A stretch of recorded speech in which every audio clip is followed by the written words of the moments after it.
रहलू तू अब तो जवान हो गईलू सभे चखल चाहे मीठा पान हो गईलू।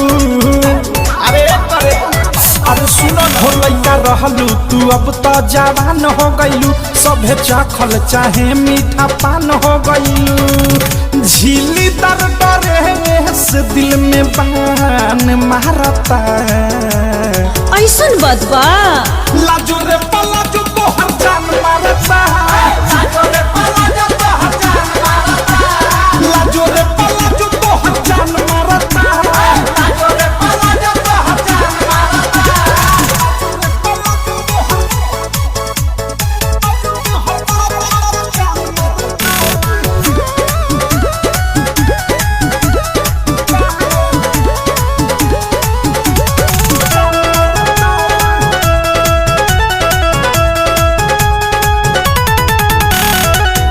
ढीला ढकर बावे एक चाकर बा मोहरी ऐठी ऐठी चला तारी रोड में जाता सोहरी।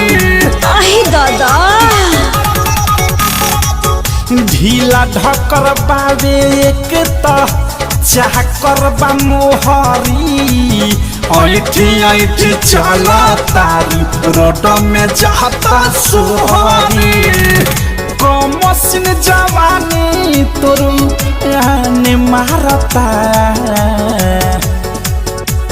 लाजो रे पलाजो तो हर जान मारता लाजो रे पलाजो तो हर जान मारता लाजो रे पलाजो तो हर जान मारता लाजो रे पलाजो तो हर जान मारता।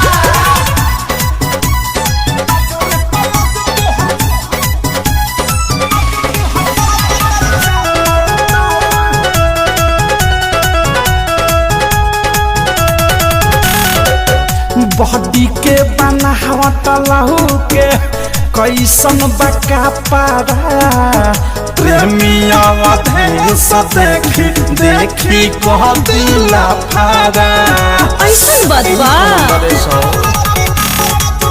बॉडी के बनावट लहू के कैसन बका पारा अनुराग मुकेश देखी देखी कह दिला फारा। बिकी विशाल के तोर ढलान मारता लाजो रे पलाजो तो हर जान मारता लाजो रे पलाजो तो हर जान मारता लाजो रे पलाजो तो हर जान मारता लाजो रे पलाजो तो हर जान मारता। रहलू तू अब तो जवान हो गईलू सभे चखल चाहे मीठा पान हो गईलू। झीली दर डरे से दिल में बान मारता